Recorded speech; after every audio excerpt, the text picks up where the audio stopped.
नमस्कार। नव्य नेपाल प्रस्तुत गर्दछ समाज एक नव्य दृष्टिको पहिलो श्रृङ्खला।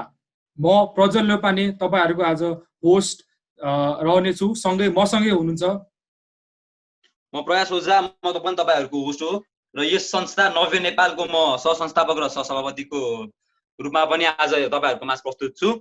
आजको हाम्रो यस जुन श्रृङ्खला छ समाज एक नव्य दृष्टि भन्ने, यस श्रृङ्खलामा हामीहरु एउटा डिस्कसन प्यानल जस्तो खोल्छौं। यसमा हामी विभिन्न मान्छेहरु, विभिन्न आदरणीय व्यक्तिहरुलाई बोलाउँछौं र उहाँहरुले आएर आज आफ्नो तर्कहरु प्रस्तुत गर्नुहुन्छ। समाज एक नव्य सोच जुन चाहिँ नव्य नेपालद्वारा हाम्रो पहिलो यो अनलाइन डिस्कसन प्लेटफर्म हामीले सुरु गरेको छौं। यसको पहिलो श्रृङ्खलामा तपाईहरुलाई स्वागत छ र आजको हाम्रो शीर्षक रहेको छ हाम्रो नेपालको अहिलेको तत्कालीन सरकार कतिको क्षमतामा, कतिको राम्रो क्षमतामा काम गरिरहेको छ त, और we're discussing the competency of the government। र आज हामीसँग हुनुहुन्छ निश्चल आचार्य, विकल्प पन्थी, अनिमेष रेग्मी, शिरीष कुमार बोरा, भौतिक खनाल र शीर्षक पौडेल। र हाम्रो टेक्निकल टिममा बसिरहनु भएको छ अंकित मेहता, मेधवी रेग्मी। र आजको डिस्कसन प्लेटफर्म सुरु गर्नको लागि म मेरो को-होस्ट प्रयासलाई आमन्त्रण गर्दछु। विगतका दिनहरुमा सबैले हाम्रो वर्तमान सरकार कतिको कम्पिटेन्ट छ भनेर धेरै प्रश्न उठेको छ र यसै बीचमा मेरो प्रश्न छ तपाईहरुलाई, विगतका दिनहरुलाई आधार मानेर वर्तमान सरकारको बारेमा तपाईहरुलाई के भन्न सक्नुहुन्छ? तपाई आफ्नो धारणा प्रस्तुत गर्नुहोस्। हामी सुरु गर्छौं निश्चलबाट। निश्चलजी। हजुर, वर्तमानको सरकार जे जस्तो सरकार छ नि, यो जस्तो सरकार अहिलेसम्मको इतिहासको सबभन्दा बलियो पर्ने सरकार भनेर भनेको थियो, तर नालायक सरकार, निकम्मा सरकार नै निस्क्यो। कामको कुरा गर्दा लोकतन्त्र हामी पालना गर्छौं भन्छौं, तर यिनीहरू लोकतन्त्र हैन राजतन्त्र जस्तो गरिरहेको छ। न जनताको कुरा सुनिरहेको छ, न जनताले भनेको अनुसार केही काम गरिरहेको छ। जनताको लागि हैन कि आफ्नो पदको लागि मात्रै यो सरकार चलिरहेको छ। त्यसकारणले गर्दा यो सरकार एक नम्बरको नालायक सरकार भइरहेको छ। म घरलाई प्रश्न सहित भन्न पनि सक्छु। सुन्नुस्, अस्ति भर्खर हाम्रो स्वास्थ्य मन्त्रीज्यूले के भन्नुभयो भने जसले सरकारको काम देखेको छैन उनीहरूको आँखामा मोतीबिन्दु लागेको छ भन्नुभयो। महोदय, यति वाइड बडीको पैसा चिडिप्प खाए पनि देखेकै हौ। बाहिर चीनबाट सामग्री ल्याउँदाखेरि भित्र पैसा खाएको पनि देखेकै हौ। निर्मला हत्याकाण्ड लगायत एसिड अट्याकदेखि अर्को सामाजिक सुरक्षा दिन नसकेका पनि हामीले देखेकै हौ। तपाईको घरमा पाहुना आएको पनि हामीले देखेकै हौ। महोदय, त्यसकारणले गर्दा पहिला सुरु आफ्नो घर मिलाउनुस् अनि बल्ल नेपाल मिलाउन सकिन्छ। तपाईको छुट्टै आइडियोलोजी होला, हामी नेपाल कांग्रेस पार्टीको छुट्टै आइडियोलोजी छ, तर तपाई र हाम्रो नेपाल र नेपाली प्रति गर्ने योगदान भनेको एकै हुनेछ। त्यसकारणले गर्दा तपाई आफ्नो पदको लागि राजनीति हैन कि आदर्शको लागि राजनीति गर्नुस् महोदयहरु, अनि बल्ल नेपालको विकास हुनेछ। आफ्नो घर भैलो गर्नुको, आफ्नो मान्छेलाई मात्र पदमा लाने त्यस्तो गर्नुभयो भने कहिले पनि देशको विकास उन्नति कहिले पनि हुनेवाला छैन। त्यसकारण नेपाली कांग्रेस लोकतन्त्रमा विश्वास गर्छ, समाजवादमा विश्वास गर्छ, प्रजातन्त्रमा विश्वास गर्छ, गणतन्त्रमा विश्वास गर्छ र राष्ट्रियतामा विश्वास गर्छ। त्यसकारणले गर्दा हामी विपक्ष भए पनि तपाईहरुलाई यस कोरोनाको समयमा हामी हाम्रो साथ हुनेछ। तपाई मात्र देशको लागि सोच्नुस्, आफ्नो पद हैन कि देशको लागि सोचे मात्र देशको भलो हुनेछ। धन्यवाद। जय नेपाल। तर निश्चलजी, भन्नु पर्दा त राष्ट्रियताको कुरा गर्नु पर्दा त यो अहिले तत्कालीन जुन लिम्पियाधुरा र लिपुदेकको इस्यु उठेको छ, यो त हाम्रै यानि कि अहिलेकै तत्कालीन सरकारबाटै उठेको छ। यो कुराहरू त धेरै अगाडिदेखि मिचिएको कुरा थियो, तर यो कुरा कांग्रेसले पनि सरकार चलाउँदाखेरि त्यतिखेर पनि यो कुरा यो इस्यु चलेकै थियो, तर त्यतिखेर यसमा केही पनि सब्स्टेन्शियल कुरा हुन सकेन। त्यो मात्रै होइन, यो सरकारको यो कहीँ पनि दृष्टिकोणमा कहीँ पनि परेको थिएन।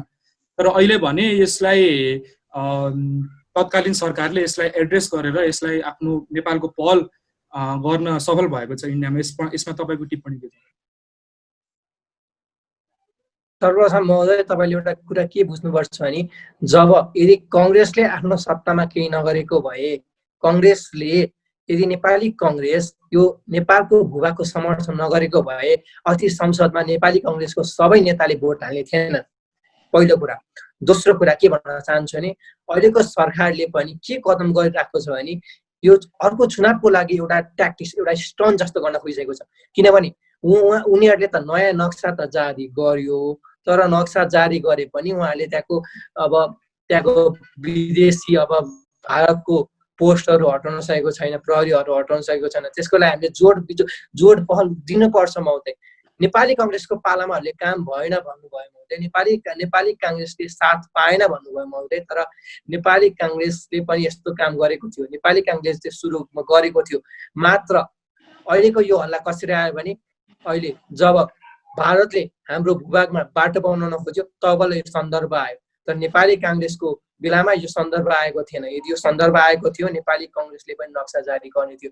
यो होइन कि नेपाली कङ्ग्रेसले समर्थन नगरेको, नेपाली कङ्ग्रेसले अवश्य समर्थन गरेछ नेपाल र नेपालीकोलाई। नेपाली कङ्ग्रेस 2007 सालदेखि लिएर अहिलेदेखि लिएर हाम्रो जननायक बिपी कोइरालादेखि लिएर कृष्ण प्रसाद भट्टराईदेखि लिएर हाम्रो प्रकाश मानसिंह, हाम्रो गणेश मानसिंह, गगन थापा, शेरबहादुर देवाज्यूदेखि लिएर सम्पूर्णदेखि नेपाल र नेपालीको लागि अगाडि बढ्नेछ नेपाली कङ्ग्रेस। नेपाली कङ्ग्रेसले नेपाली नक्सालाई समर्थन गर्नेछ। यो कार्यलाई चाहिँ नेपाली कङ्ग्रेसले स्वागत योग्य गरेको छ महोदय। हजुर, शीर्षकजीले हात उठाउनु भएको थियो, शीर्षकजी के भन्नु छ तपाईँलाई? अघि निश्चलजीले भन्नुभयो कि राजतन्त्र जस्तो जनताको कुरा नसुन्ने भनेर, तर राजतन्त्रमा पनि जनताको कुरा सुनिन्थ्यो। राजतन्त्र हुँदाखेरि पनि सङ्घीय संसद थियो, राष्ट्रिय पञ्चायत थियो, जहाँ पञ्चहरूले पनि कुरा सुन्थे। त्यही भएर त्यस्तो टिप्पणी नगर्दिन हुन अनुरोध गर्दछु। महोदय तपाईँले टिप्पणी नगर्ने त भन्नुभयो महोदय, तर तपाईँलाई केही एउटा याद हुनुपर्छ नि, म तपाईँलाई 3टा कुरा याद दिलाउँछु। सर्वप्रथम महेन्द्रको पालामा महेन्द्रले सबै डिजल्भ गर्नुभयो, हाम्रो इलेक्ट्रिक पार्लियामेन्टै डिजल्भ गर्नुभयो। अब तपाईँ भन्नुहुन्छ पार्लियामेन्ट छ भन्नुभयो। जब जननायक बिपी कोइरालाले आफ्नो पार्लियामेन्ट राख्नु भएको थियो तब महेन्द्रले पार्लियामेन्ट डिजल्भ गरेर नेपाली कङ्ग्रेसले त्यो बेला राम्रो काम गरेको रहेको थियो। तर त्यो बेला तपाईँको महेन्द्रले के गर्नुभयो भने महेन्द्रले बिपी कोइराला लगायत सम्पूर्ण नेतालाई इन्डिया पठाएर पछि बिपी कोइरालालाई मार्ने काम गर्नुभयो र पछि त्यसलाई सुसाइड जस्तो कुरा गर्यो, पहिलो कुरा। दोस्रो कुरा, वीरेन्द्रको पालामा वीरेन्द्रले मिडियाहरू कन्ट्रोल गरेको थियो, जबकि संविधान थियो मिडियाहरूलाई पनि एउटा मिडिया भनेको कुरा सम्पूर्ण जनतालाई जानुपर्ने थियो, जनता मार्फत पुग्नुपर्ने थियो। त्यो बेला वीरेन्द्रले मिडियाहरू कन्ट्रोल गरेको थियो। हाम्रो हुन्छ नि फ्रिडम भन्ने कुरा सप्रेस गरेको थियो। अर्को कुरा के भन्दैछ नि वीरेन्द्रले प्राइमेरी एजुकेसन फ्री गर्छु भनेर खुब धाक देखाउनु भयो, तर के वीरेन्द्रले प्राइमेरी एजुकेसन फ्री गर्नुभयो? भएन। त्यसको सट्टा के भयो भने नेपालमा पोभर्टीहरू चाहिँ इन्क्रिज भयो। अर्को कुरा, ज्ञानेन्द्रको पालामा के भयो भने ज्ञानेन्द्रले जब नेपालमा जनआन्दोलन भएको थियो 42-43 सालमा ज्ञानेन्द्रले नेपाल आर्मीलाई इन्भल्भ गराएर वार गर्न लगाउनु भयो।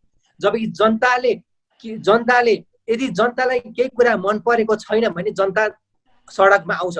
त्यो बेला हाम्रो ज्ञानेन्द्रज्यूले पूर्व राजा, अहिले त राजा पनि भन्न मिल्दैन, पूर्व राजा ज्ञानेन्द्रले के गर्नुभएको थियो भने नेपाल आर्मीलाई चलान गरेर मानिसहरूलाई मार्नु भएको थियो। नेपालीहरू त्यत्रो मरेका थिए।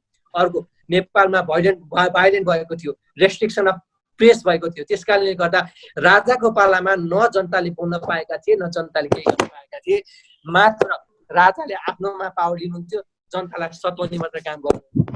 यसमा विकल्पजीको के भन्नु छ? विकल्पजीले हात उठाएर बस्नु भएको थियो अघिदेखि। अघि भर्खर निश्चलजीले के भन्नु भन्दा यो दिल्लीको सन्दर्भ काङ्ग्रेस भएको बेलामा आएको अवश्य पनि भन्नुभयो, तर यो कुरा सुशील कोइराला प्रधानमन्त्री हुने एकदम चर्केको विषय हो। त्यो कुराले उहाँले कसरी टिप्पणी गर्न चाहनुहुन्छ त? सन्दर्भमा के भन्न चाहन्छु नि, तपाईँ कम्प्लिट एउटा विषयबाट अर्को विषयमा लाग्नु भएको छ। अघिको कुरा तपाईँले एउटा राजाको कुरा गर्नुभएको थियो, तर जब मैले राजाको अगेन्स्टमा गएर राजाको मैले प्रुफहरू देखाएँ तपाईँलाई, जब राजाले यो गरेन त्यो गरेन, राजाले हाम्रो राइटहरू लिएको थियो, राजाले के गर्नु तपाईँ अर्को विषयमा जाँदा त्यस्तो तरिकाले कहिले पनि वाद विवाद हुँदैन। यो डिस्कसनलाई यही टुङ्ग्याएर हामी अब अगाडि बढ्छौँ। अब काङ्ग्रेसको कुरामा आउँछ, सुशील कोइरालाको बारेमा आएको थियो, तर हामी नेपाली कङ्ग्रेसले पनि केही एफोर्ट त गरेका थियौँ, मात्र हामीलाई सपोर्ट पाएको थियौँ। अहिले जसरी नेपाल कम्युनिस्ट पार्टीले सपोर्ट पाएको छ, त्यसरी हाम्रो पालिमा पनि हामीले सपोर्ट पाएको भए हामीले जसरी पञ्चायतलाई हटाएका थियौँ, राजालाई हटाएका थियौँ, हामीले त्यसै गरी हामीले नक्सा पनि जारी गर्थ्यौँ महोदय। धन्यवाद। अब म भौतिक खनालजीलाई आमन्त्रण गर्दछु। उहाँ यहाँ सत्ता पक्षको तर्फबाट आफ्नो टिप्पणीहरू राख्दै हुनुहुन्छ। तपाईँलाई पनि त्यही पहिलेकै प्रश्न छ कम्पिटेन्सी अफ द गभर्मेन्टमा। र म अर्को कुरा भनिदिइहाल्छु, यो विकल्प चाहिँ तपाईँको माइक अडियो अलि त्यति क्लियर आइरहेको छैन। तपाईँको अहिलेको प्रश्न पनि त्यति राम्ररी बुझाएको थिएन, त्यसलाई यसो म्यानेज गर्नु होला। ल भौतिकजी। जस्तो अब अहिलेको अवस्था हेर्दाखेरि यो जुन अहिले यो कोरोनाले गर्दा यो विश्वको अर्थतन्त्र डामाडोल भएको छ होइन, यस्तो विपत्ति आइलागेको छ विश्वमा होइन। र पनि जस्तो अब हाम्रो अब अहिलेको सरकारका नेताहरूले चाहिँ काम नगर्नको लागि बाना चाहिँ बनाउनु भएन। जस्तो कुरा गर्नु पर्दाखेरि वसन्त नेमाङज्यूले यता चक्रपथका बाटो सबै धमाधम निर्माण गर्न थाल्नुभयो होइन, त्यो एउटा कुरो हो।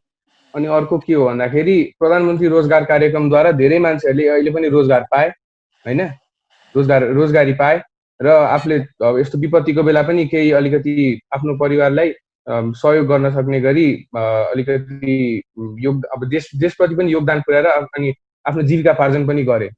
र यस्तै यस्तै अन्य कुरा छन्। र अहिलेसम्मको नेपालको इतिहासमा हेर्दाखेरि नेपालको लागि यस्तो कडा अडान लिएर उठ्ने नेता प्रधानमन्त्री मैले अहिलेसम्म देखेको छैन। किनभने यो लिपुलेक अनि कालापानीको जुन यो विषय छ, यो जुन विवाद छ, यो उहिले पहिल्यैदेखि चलिआएको विषय हो। राजा हुँदाखेरि पनि चलिआएको विषय हो, काङ्ग्रेसले सत्ता कायम गर्दाखेरि पनि चलिआएको विषय हो। तर त्यतिखेर कसैले पनि यसरी अडान लिन सकेनन्। अडान लिन नसकेकाले नै अहिले पनि हामीले हाम्रो भूमि यसो अब वार्ता गर्न खोज्दाखेरि पनि भारतले के भन्न सकेको छ भन्दाखेरि पहिला चाहिँ तिमीहरूले यो कुरा किन उठाएनौ त, किन चाहिँ यो कुरा पहिला उठाएनौ, किन चाहिँ अहिले सिरियाएर माग्छौ हो। यस्ता अब हाम्रो जुन अहिलेको वर्तमानको सरकार छ उसले चाहिँ सरकारले चाहिँ अरू यसो तुलनात्मक रूपमा हेर्दाखेरि पहिलाको सरकार भन्दा अलिक काम गरिरहेको जस्तो पनि देखिन्छ। धन्यवाद। हजुर निश्चलजी। हजुर, हाम्रो सरकार पक्षको मित्रले के भन्नु भने वसन्त नेमाङज्यूले रोडहरू बनाउनु भयो भन्नुभयो। हो, तपाईँले यो काम गर्नुभयो, हामीले यो कार्यलाई स्वागत योग्य भनेका पनि छौँ। तर अर्को कुरा उहाँले के निकाल्नु भयो भने प्रधानमन्त्री रोजगार कार्यक्रम, जुन अहिलेको अवस्थामा चाहिँदा पनि चाहिँदैन। हेर्नुहोस् महोदय, चाहिँदा पनि चाहिँदैन। प्रधानमन्त्री रोजगार कार्यक्रम चाहिँदा पनि चाहिँदैन, किनभने त्यहाँ चाहिने भन्दा अनावश्यक मान्छेहरूलाई पनि त्यहाँ राखिएको छ। जो मान्छे पोहोर भनेर त्यो कार्यक्रममा राखिन्छ, जो मान्छेहरू हुन्छ नि त्यो कार्यक्रमको लागि लायक हुन्छ नि, त्यो मान्छेलाई तपाईँले एकचोटि आर्टिकल पढ्नुहोस् महोदय, तपाईँ एकचोटि प्र्याक्टिकली हेर्नुहोस् महोदय। त्यहाँ जो मान्छे आवश्यक हुन्छ, आवश्यक भन्दा पनि अनआवश्यक जो मान्छेहरू मजाले आफ्नो घर धान्न सकेका छन् त्यो मान्छेलाई लागेको छन्। र अर्को नेपाली कङ्ग्रेस के पनि विश्वास गर्छ भने तपाईँ प्रधानमन्त्री रोजगार कार्यक्रमलाई अहिले खारेज गर्नुपर्छ। त्यो सँगसँगै संसद विकास कोष पनि खारेज गर्नुपर्छ। किनभने अहिलेको अवस्था भनेको महोदय, तपाईँहरूको सरकारले के गरेको छ, तपाईँको सरकारले अनावश्यक कर लागेको छ। जस्तै जो इलेक्ट्रिक भेहिकलमा कर चाहिँदैन त्यसमा कर लागेको छ। अर्को बुकमा कर चाहिँदैन, बुकमा जनताहरू पढ्न खोजिरहेको छ त्यसमा कर लागेको छ। त्यस्ता करले गर्दा नै इकोनोमिक्स लस भएको छ। तर तपाईँ के भन्नुहुन्छ भने प्रधानमन्त्री रोजगार कार्यक्रमले नेपालको विकास भइरहेको छ। त्यसकै विकास होइन कि महोदय, विनाश भइरहेको छ। अर्को कुरा, अहिलेसम्मको अडिन प्रधानमन्त्री भन्नुहुन्छ महोदय, जसले आफ्नो घर नै सम्हाल्न सक्दैन, जसले आफ्नो पार्टी नै मिलाउन सक्दैन, आफ्नो घरभित्र नै मिलाउन सक्दैन, जसले अरू देशलाई दोष दिन्छ। यो देशले अब हामीले सरकारको विरोध गऱ्यौँ भने हामी भारतीय दलालले त्यस्तो भन्न मिल्छ महोदय। एउटा सामान्य पदमा बसेको मान्छेले हजुरले चुनावमा भाषण गरे जस्तो संसदमा भाषण गर्न कहिले पनि मिल्दैन। र तपाईँले यो नक्सा जारी गर्नुभयो, स्वागत योग्य छ तर तपाईँले नक्सा जारी गरेको एउटा बहाना नहोस् अर्को देशको विकासको रूपमा। तपाईँले देशको विकास पक्कै पनि गर्नुहुन्छ भने यो कुरालाई तपाईँले एउटा बहानाको रूपमा लिनु भएन महोदय। त्यसमा हामीले स्वागत योग्य, हामीले तारिफ गरेका छौँ, हामी तपाईँलाई साथ दिएर भोट पनि गरेका छौँ देश र नेपालीको लागि। तर यो एउटा बहाना चाहिँ नहोस् है महोदय अरू देशको विनाशको लागि। अब अनिमेशजीले यसमा के भन्न चाहनुहुन्छ त? बहाना हुनेवाला छैन त्यो। हामी नेपाल कम्युनिस्ट पार्टीले त्यो ढुक्कैसँग भन्न सक्छ त्यो बहाना हुनेवाला छैन। जसरी हामीले यो राम्रो काम गर्यौँ हामीले आउने 2 वर्षमा पनि त्यस्तै गर्नेछौँ भनेर तपाईँहरू ढुक्क बस्नुहोस्। मात्र हामीलाई चाहिएको छ के सपोर्ट चाहिएको छ जुन तपाईँहरूले पनि गर्नुपर्छ। जुन कुरामा पनि पछि कुरा काटेर त भएन नि, केही कुरामा त सपोर्ट गर्न पनि सिक्नु पर्यो। हो ल मान्यौँ हामीले यो कुरामा सपोर्ट गर्नुभएको छ, एमसीसी को कुरामा सपोर्ट गर्नुभएको छ, तर धेरै कुरामा हाम्रो कुरा काटेर पछि पनि लाग्नु भएको छ। हामीले धेरै राम्रो काम गर्न खोज्दा पनि कुरा काट्नु भएको छ। महोदय तपाईँले त्यस्तो गर्नु भएन। एउटा अपोजिसन पार्टीमा हुने बित्तिकै त्यो हरेक कुराको अपोज गर्ने भन्ने हुँदैन, राम्रो कामहरूलाई समर्थन पनि गर्न सक्नुपर्छ निश्चयजी। महोदय म एकदम काट्न मन लागिहाल्यो होइन महोदय, किनभने उहाँले गरेको कुराहरू हुन्छ नि, त्यो उहाँले गरेको कुराहरू उहाँले यस्तो तरिकाले गर्नुभयो कि जब हामीले कम्प्लेन गर्ने जस्तो कुरा हुन्छ। महोदय नेपाली कङ्ग्रेसले 2 महिना अगाडि 2 वर्ष होइन 1 वर्ष अगाडि निकालेको प्रेस रिलिजहरूले देख्नु भएको छ, विज्ञप्ति देख्नु भएको छ। नेपाली कङ्ग्रेस सिधासिधी भनेको छ तपाईँ 5 वर्ष सरकार चलाउनुहोस्, हामी तपाईँको साथमा छौँ, किनभने जनताले तपाईँलाई चुनेको। तर अहिले तपाईँले आफ्नो घर मिलाउन सक्नु भएको छैन महोदय। नेपाल कम्युनिस्ट पार्टी बिचै गुटबन्दी भएको छ। न एउटा मान्छे आउँछ प्रचण्डतिर, एउटा मान्छे आउँछ केपीतिर, भोलिपल्ट फेरि आउँछ नेपाल ओली र प्रचण्ड मिलायो भन्छ। तर आज भर्खरै 2 घन्टा अगाडि नै नारायण काजी श्रेष्ठलाई हाम्रो प्रधानमन्त्री केपी शर्मा ओलीको सल्लाहकारले के भन्नुभयो भने तपाईँ प्रवक्ताको पदमा बस्नु भएको छ, तर तपाईँलाई लाज मर्छ है। हो आफ्नो पार्टी बिच झगडा भएको छ। र अर्को कुरा नेपाली कङ्ग्रेसले किन आवाज उठाएको हो भने तपाईँ सरकारहरूले त जनतालाई प्रमिस गर्नुभएको छ। तपाईँले के भन्नुभएको छ भने हामी दिनै 10,000 PCR टेस्ट गर्छौँ भने भन्नुभएको छ। महोदय भर्खरै आयो अपडेट आयो, कतिवटा PCR टेस्ट गरेको छ? 10,000 PCR टेस्ट एकचोटि मलाई देखाइदिनु त महोदय। तपाईँले गर्नुभएको छ। तपाईँले हप्तामा एकचोटि जब इनफ इज इनफ भनेर आउँछ, नेपाली जनताहरूको आउँछ, उहाँहरूलाई त तपाईँहरू सप्रेस गर्न खोज्नु भएको छ। उनीहरू त एउटा पार्टीगत पनि होइन महोदय। जब उनीहरूले आफ्नो डिमान्ड माग्छन् 1000 PCR टेस्ट गर्नु पर्यो भनेको छ, तपाईँहरूले जनताले भनेको अनुसार गर्न सक्नु भएको छैन।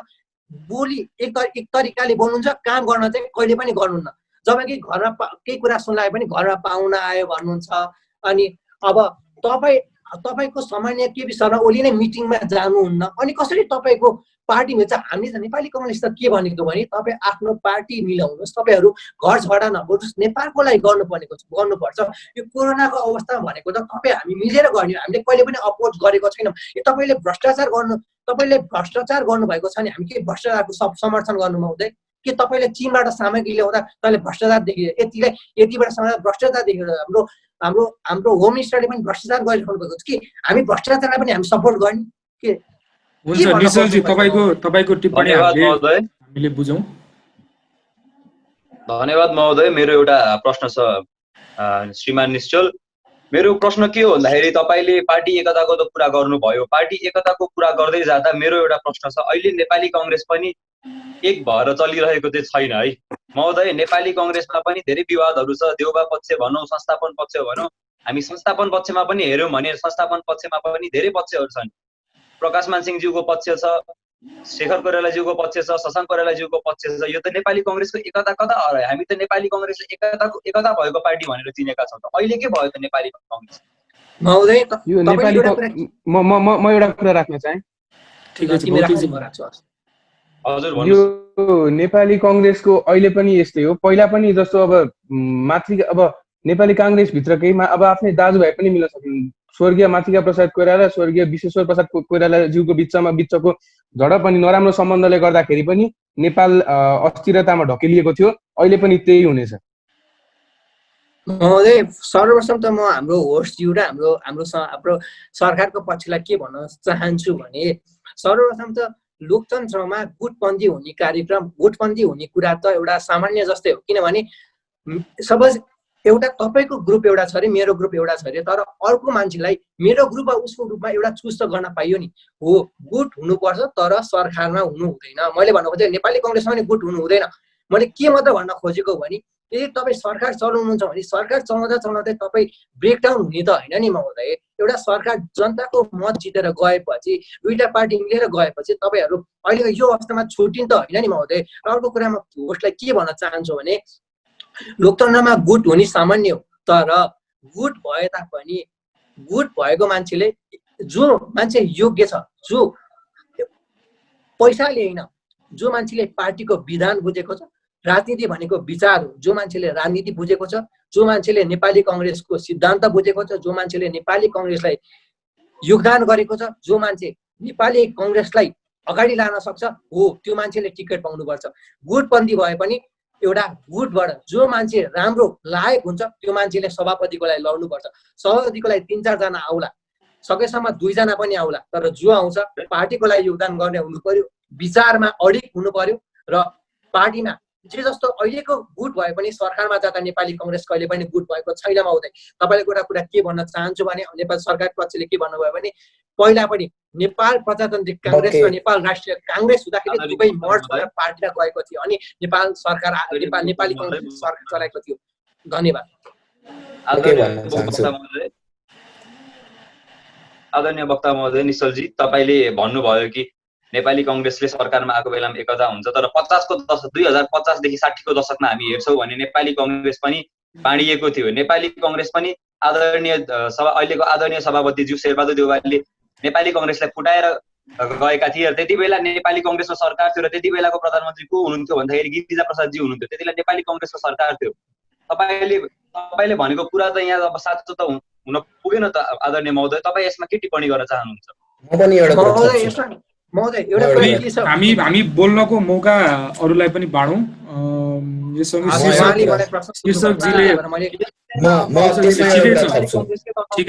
अरू वक्ताहरू पनि बोलिदिनु होला।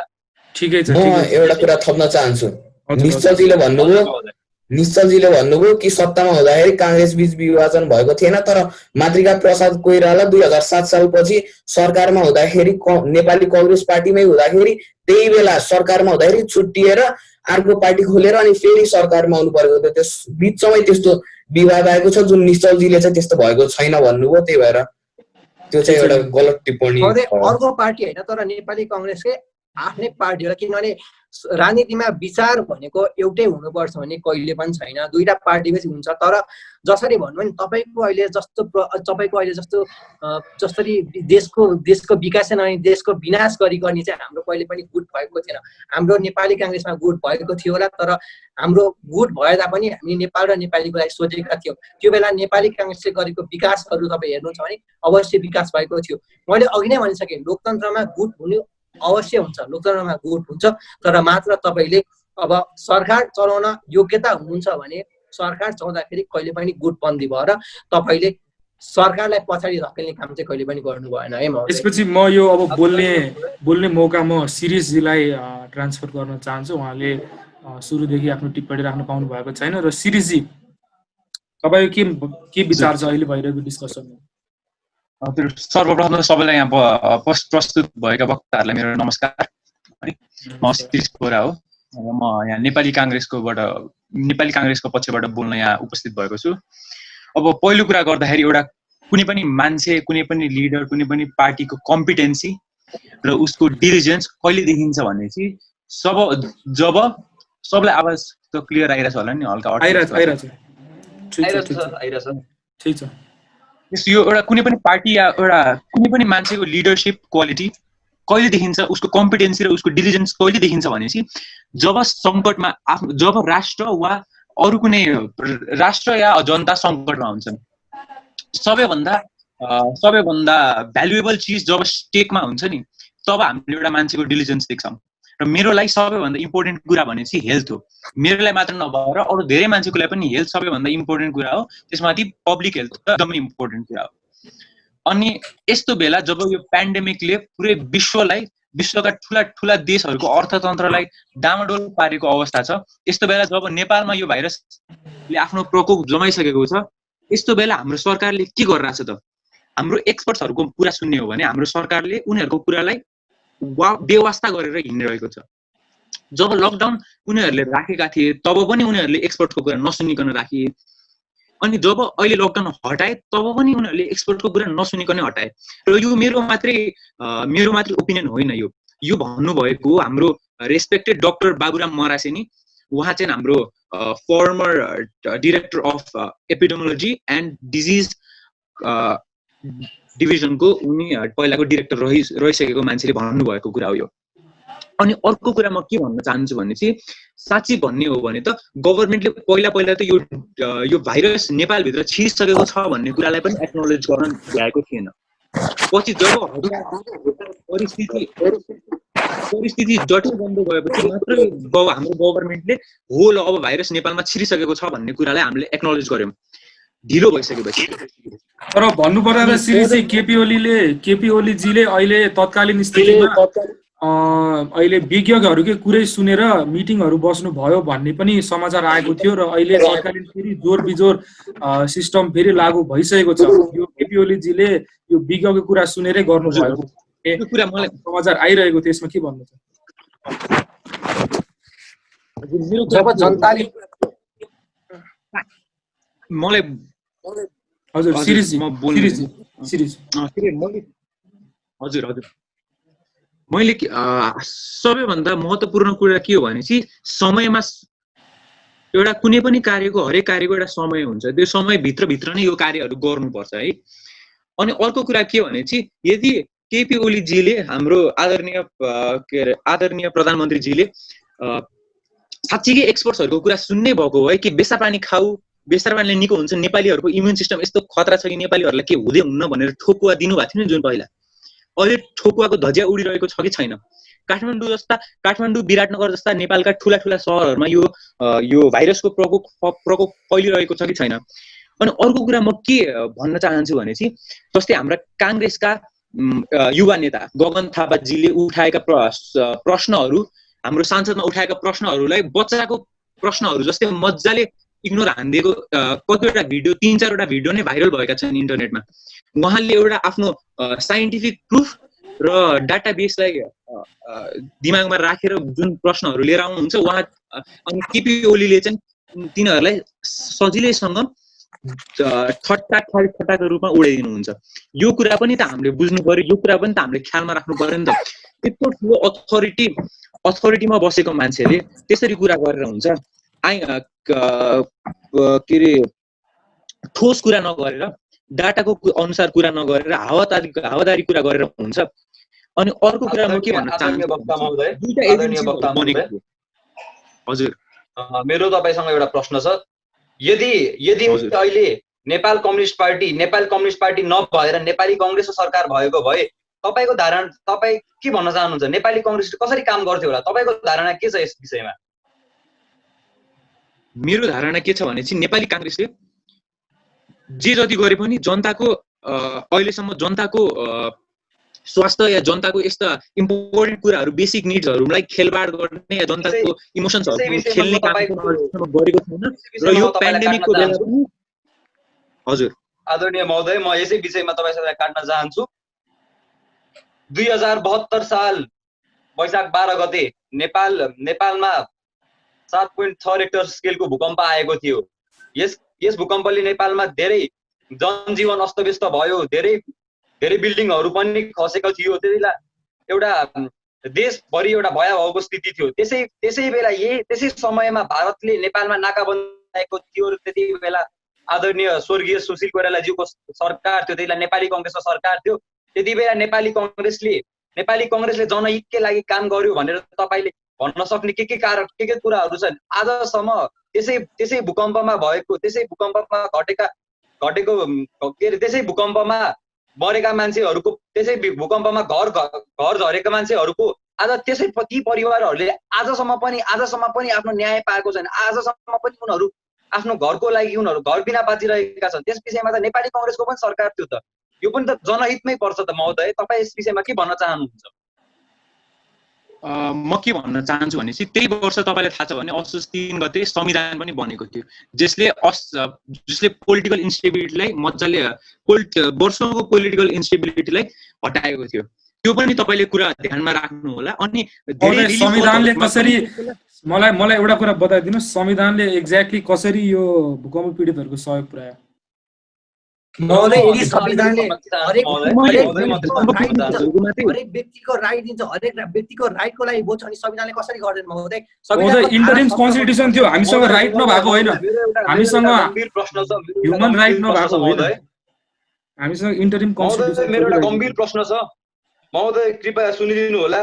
2072 सालमा संविधान पनि लागू भयो, तर 2073 साल 74 सालको चुनावको बेलामा हामी देख्न सक्नुहुन्छ त्यति बेला नेपाली कङ्ग्रेस जसले जनहितको लागि 2072 सालमा यत्रो कार्यहरू गर्नुभयो, संविधान लागू गराउनु भयो, त्यसै बेलामा आएर नेपाली कङ्ग्रेसले चुनावमा बहुमत पनि ल्याउन नसक्नुको कारण के हो त्यसको लागि?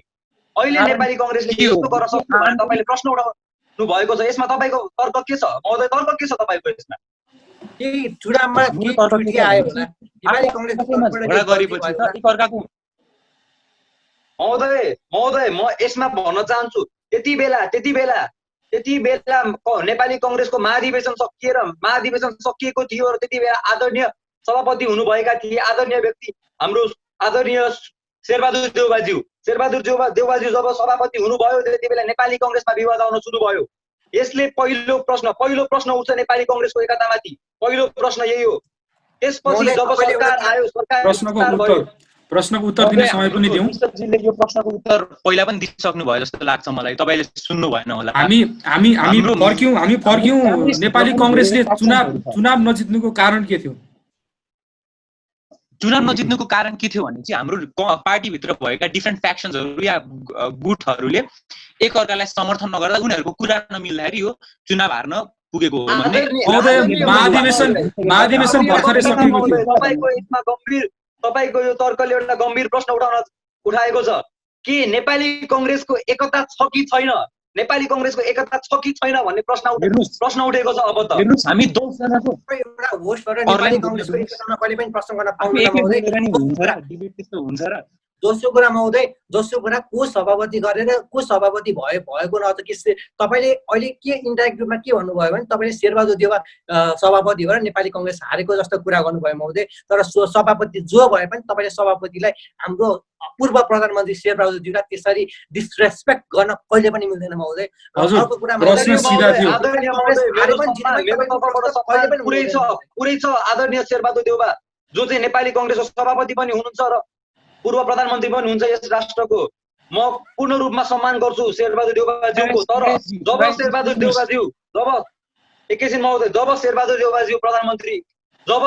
देउवाज्यू नेपाली कङ्ग्रेसको सभापति हुनुभयो त्यसै बेलादेखि नेपाली कङ्ग्रेसमा विवादहरू बढ्न थाले।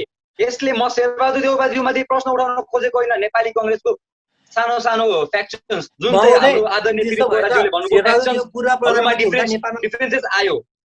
किन त नेपाली कङ्ग्रेसको एकता के भयो? नेपालको सबैभन्दा पुरानो पार्टी जुन पार्टीले नेपालको लागि नेपालमा प्रजातन्त्र ल्याउनको लागि एकीकृत पार्टी जुन पार्टीलाई हामी एकताको लागि चिन्छौँ त्यो पार्टीले आज आएर त्यो पार्टीमा यति धेरै डिफरेन्सेसहरू आएको छ। यो प्रश्न भनेको शेरबहादुर देउवाज्यूमाथि होइन, यो प्रश्न भनेको नेपाली कङ्ग्रेसमाथि हो। महोदय तपाईले एउटा कुरा के बुझ्नुपर्छ नि, तपाईले कसरी प्रश्न सोध्नुभयो त्यसमा त शेरबहादुरजी प्रधानमन्त्री हुँदा पनि नेपालमा धेरै विकास भयो, त्यसमा नेपाल किन विकास भयो भनेर सोध्न मिल्छ महोदय? कहिले पनि मिल्दैन। त्यसकारण अर्को कुरा पनि हाम्रो केही त्रुटि भयो होला, तर दोहोऱ्याउँदैन होला नि महोदय। हजुर म पनि यसमा उत्तर दिन चाहन्छु। हजुर भन्नुस् महोदय। शान्ति झगडा भयो भन्दैमा हामीले अस्थिरता यो हुन्छ नि कतिको स्टेबल छ भन्ने कुरालाई क्वेसन गर्नै मिल्छ भन्ने चाहिँ मलाई म त्यो कुरामा समर्थन जनाउँदिन। हेर्नुहोस् 2-3 जनाको परिवारमा त झगडा हुन्छ भने चाहिँ त्यत्रो 100 लाखौं मान्छे भएको पार्टीमा के अरे सिरिजजी हाम्रो डिस्कसनको सुरुवातै आज निश्चलजीले पहिलो पोइन्ट राख्नु भएको थियो कि अहिलेको पार्टी अस्थिर छ, अहिलेको पार्टीभित्र झगडा भइरहेको छ। हाम्रो डिस्कसनको सुरुवातै त्यसै पोइन्टमा सुरु भएको झगडाहरू भइरहेका छन् र वार्ताहरू पनि टरिरहेका छन्। हाम्रो डेली पत्रिकाहरूमै यस्तो न्युजहरू डेली छापिएको हामीले देख्न सक्छौँ फ्रन्ट पेजमै। अस्थिरता त जहाँ पनि हुन्छ नि, त्यो अस्थिरता हल्का अस्थिरता त जे कुरामा पनि हुन्छ नि। त्यस्तो अब अस्थिरतालाई आफ्नो पार्टीकोमा कुरा आउन थालेपछि सबैकोमा लागु हुन्छ भन्ने कुरा हामीले राम्ररी बुझेका छौँ। अस्थिरता जहाँ पनि हुन्छ भनेपछि तपाईले हाम्रो अस्थिरतामाथि चाहिँ औँला चाहिँ कसरी उठाउन सक्नुहुन्छ? होइन कसरी चाहिँ के आधारमा चाहिँ उठाउनु भयो तपाईले? यो अस्थिरताले गभर्नेन्सलाई हानि पारेको छ कि छैन भन्ने प्रश्न चाहिँ हामीले उठाउन खोजेको। अस्थिरता हुन्न भन्ने प्रश्न महोदय अहिले जुन प्रचण्डजी र केपी ओलीजी बीचको झडप परेको छ त्यसले हाम्रो देशको हाम्रो देशको राजनीतिक स्तरीयता र विकासमा र कुनै पनि कारणमा काहीँ पनि डाइरेक्टली असर पुर्याउन सकेको छैन। अहिले केपी ओली चाहिँ आफ्नो अडान लिएर उहाँ पोस्ट लिएर बसिरहनु भएको छ र उहाँ आफ्नो एक्जिक्युटिभ एक्सन लिन सकिरहनु भएको छ। यसमा कुनै पनि दुई मत छैन कि यहाँ प्रचण्डजीको कुनै पनि इन्टरफेरेन्स छ र झडपको कारणले गर्दा डाइरेक्टली नेपालको विकासमा केही पनि असर पुग्नु परेको छैन। महोदय तपाईँले कस्तो प्रश्न सोध्नु, डाइरेक्टली असर भएको छैन। जब नेपाल कोरोनाको बढ्दा छन् मान्छेहरू धमाधम दिनकै 4-5वटा दिनमा मान्छे मरिरहेका छन्, तर तपाईँ पदको लागि राजनीति गर्नुहुन्छ नि कि तपाईँ अहिले तपाईँको डाइरेक्टली असर गरेको छैन? तपाईँलाई एउटा प्रश्न सोध्न जाँदा तपाईँ के भन्नुहुन्छ? जसरी नेपाली काङ्ग्रेसले चुनाव नजितेर असर गरेको छैन महोदय। नेपाली काङ्ग्रेसले चुनाव नजितेर तथ्यहरूलाई ध्यानमा राखेर बोल्ने गरौँ महोदय। हजुर ठिक छ, हामीले तपाईँको टिप्पणी बुझ्यौँ। जसरी नेपाली काङ्ग्रेसले अहिले चुनाव नजितेको हुँदाखेरि जति कराए पनि जति उफ्रिए पनि केपी ओलीले केही पनि गर्नुहुन्न त्यसको बारेमा, त्यसरी नै अहिलेको तत्कालीन प्रधानमन्त्री केपी ओलीजी हुँदाखेरि त्यहाँ प्रचण्डजीले जति झडप देखाए पनि जति जे गरे पनि पद उहीसँग छ र उहाँले आफ्नो एक्जिक्युटिभ एक्सन लिनबाट उनी पछि हट्नु भएको छैन र उहाँ अडान लिएर बसिरहनु भएको छ।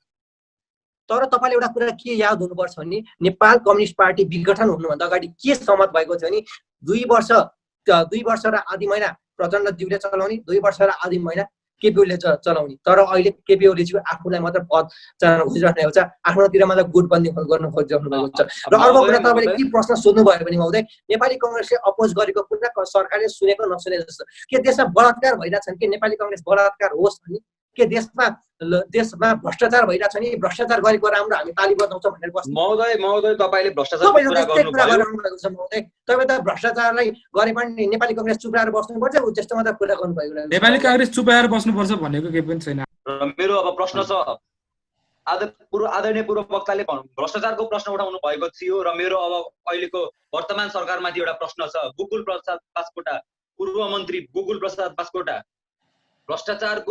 भ्रष्टाचारको आरोप लागेको थियो, 70 करोड यसको आरोप लागेको थियो। यस विषयमा आदरणीय भौतिकजी तपाईँ के भन्न चाहनुहुन्छ यस विषयमा? भौतिकजी हामीसँग अहिले कनेक्ट हुनु भएको छैन। अनिमेशजी बताइदिनुहोस्। अनिमेशजी भन्नु होला, अनिमेशजी एकपटक भन्नु। हजुर सर, फेरि एकचोटि भन्नुहोस् त, मैले प्रश्न मजाले बुझ्न सकेँ। तपाईले प्रश्न ठिक छ। भ्रष्टाचार एउटा निकै ठुलो प्रश्न हो, एउटा जटिल विषय हो हाम्रो राष्ट्रमा। भ्रष्टाचार 70 करोड रुपैयाँ आदरणीय गोकुल प्रसाद बास्कोटा जुन चाहिँ उहाँ चाहिँ पूर्व मन्त्री पनि हुनुहुन्छ गोकुल प्रसाद बास्कोटाजी, उहाँलाई 70 करोडको आरोप लाग्यो र उहाँ आफ्नो पदबाट पनि हटे। यस विषयमा तपाईँ के भन्न चाहनुहुन्छ?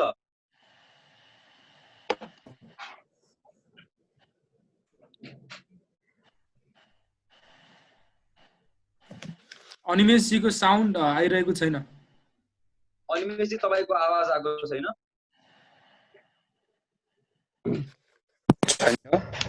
हेलो हजुर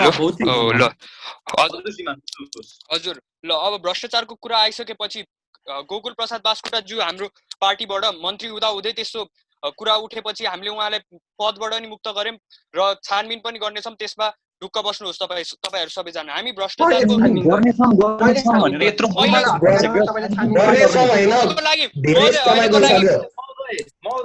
एकजनाले बोल्न दिनु होला अनिमेशजी बोल्नुहोस्। महोदय अहिलेको लागि हामी कोरोना तर्फ ध्यान दिने कि यस्तो छानबिनतिर हामीलाई थाहा छ छानबिन गर्नुपर्छ भने हामी छानबिन गर्छौं पनि भनेका छौं महोदय। तर अहिले हामीले फोकस गर्नुपर्ने कुरा अलिकति छुट्टै छ, त्यसमा हामीले अलिकति बढी फोकस गर्नुपर्ने हुन्छ। हजुर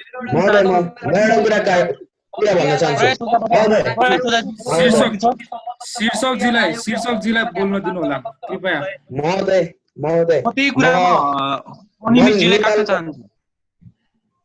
शीर्षकजीलाई बोल्न दिनु होला।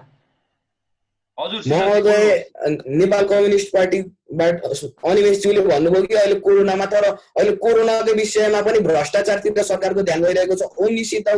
अस्थिरताको बारेमा सरकारले त्यसको जवाफ दिएको छैन। 10 अर्बको हिसाब चाहिँ जनताले माग्दाखेरि, प्रमुख प्रतिपक्षले माग्दाखेरि पनि त्यसको पनि जवाब दिएको छैन। कोरोनातिर जाम भनेर फेरि कोरोनाकै मेन भ्रष्टाचारमा लाग्नु हुँदैन। यसमा के भन्न चाहनुहुन्छ?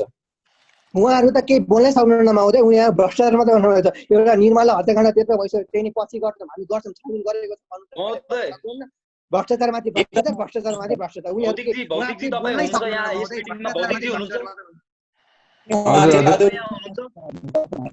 उहाँले गरेको राजनीति त कम्युनिस्ट होइन कमाउनिस्ट भएको छ महोदय। उनीहरू नामको लोकतन्त्र कामको राजतन्त्र।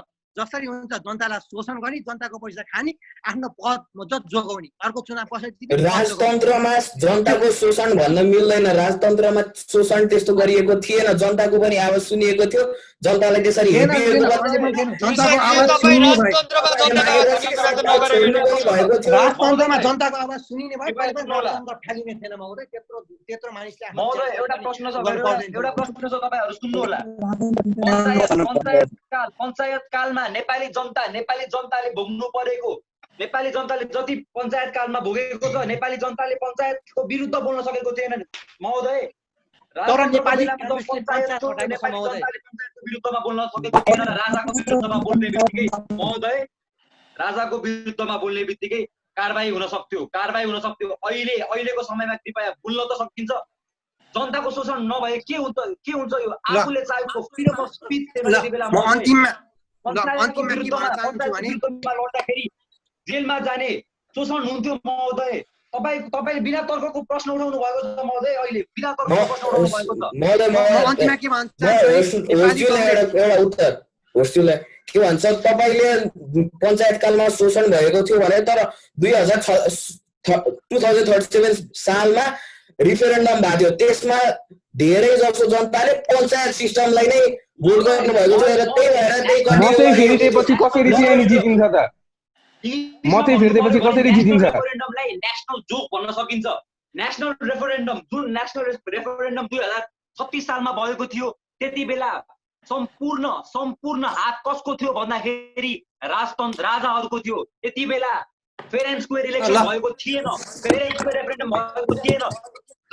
जब रेफरेन्डम भयो, रेफरेन्डम पछि झन् जनताहरूमाथि दादागिरी बढ्यो। पञ्चायतहरूले दादागिरी गरे। अनि अर्को विषयमा उठाउन चाहन्छु ल, राजतन्त्रको कुरा आयो ल महोदय। मेरो एउटा प्रश्न छ सबैजनालाई। राजतन्त्र राजाहरूको अहिलेसम्म नेपाल अहिले आज हामी यहाँ फेडरलिजममा आइसकेका छौँ। राजतन्त्रको के भूमिका छ यसमा? राजतन्त्रको भूमिका के छ तपाईहरु भन्नु। पहिला म बोल्छु है, म बोल्छु अनि म हतारमा म हजुर विकल्पजी भन्नुस् हजुर।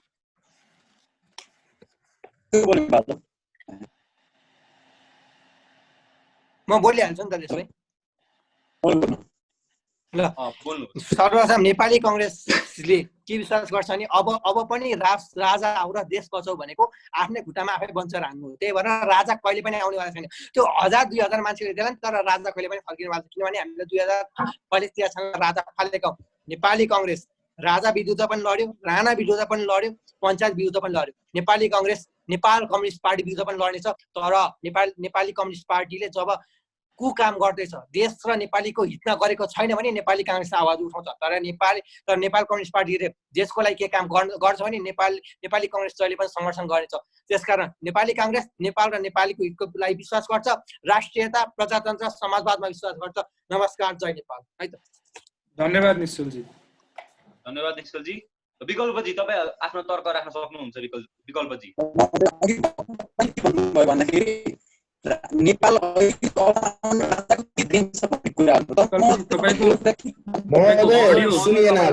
तपाईको अडियो थोरै आवाज सुनेन। एकचोटि रिकनेक्ट गरेर प्रयास गर्नु। हजुर त्यति बेलासम्म म बोल्दै गर्छु नि त, हुन्छ? अनुमति शिरीषजी तपाईँ बोल्नुहोस्। शिरीषजी बोल्नुहोस्। हस्। अब मैले उठाउन चाहेको कुरा चाहिँ के हो भने चाहिँ नेपाली हाम्रो अघि नै मलाई खण्डन गर्नु भएको थियो, बिचमै काट्नु भएको थियो हाम्रो होस्टजीले। म फेरि त्यसलाई कन्टिन्यू गर्न चाहन्छु। अर्को कुरा के हो भने चाहिँ नेपाली मान्छेहरू चाहिँ खान नपाएर मरिरहेका छन्, जब नपाएर के अरे अनइम्प्लोइमेन्ट बढिरहेको छ देशमा है, प्राइमरी हेल्थ सर्भिसेस समेत पाएका छैनन्, सानदेखि साना निडहरू पनि उनीहरूको फुलफिल हुन सकेको छैन। र यही बेला हाम्रो जनताका नेताहरूले हाम्रो जनताका नेता नामका जनताका नेताहरूले के गरेका छन् भनेपछि 1-1 करोडका कार्पेटहरू किनिरहेका छन्, आफ्नो लागि जिम्नेजियमहरू बनाइरहेका छन् हैन। महँगा मैले रोक्न चाहे मैले रोक्न चाहे एउटा कुरा थप्न चाहे हैन म भन्छु एउटा कुरा मात्र चाहनुहुन्छ हैन रोजगारी त्यति नै पाएनन् भन्दाखेरि अघि प्रधानमन्त्री रोजगार कार्यक्रमद्वारा कैयौँले रोजगार पाए भन्दाखेरि तपाईले किन चाहिँ निकममा भन्नुभयो? त्यो म उत्तर दिन चाहन्छु। तपाईलाई थाहा रहेछ त प्रधानमन्त्री रोजगार कार्यक्रमको बारेमा भन्नुभयो भौतिकज्यूले, तर प्रधानमन्त्री रोजगार कार्यक्रममा धेरै जस्तो पनि त्यो झाडु खान्नेदेखि लिएर घाँस काट्ने त्यस्तो काम देखिएको छ। त्यो सर्टेड टाइपको हुन्छ, त्यो पैसा खाने मात्र हो। त्यो भन्दा बरु भोकेसनल ट्रेनिङ दिएर तिनीहरूले आफू त्यो प्रधानमन्त्री रोजगार कार्यक्रम तपाईले के कृषि पेशालाई तपाईले नीचा देखाउन खोज्नु भयो? हैन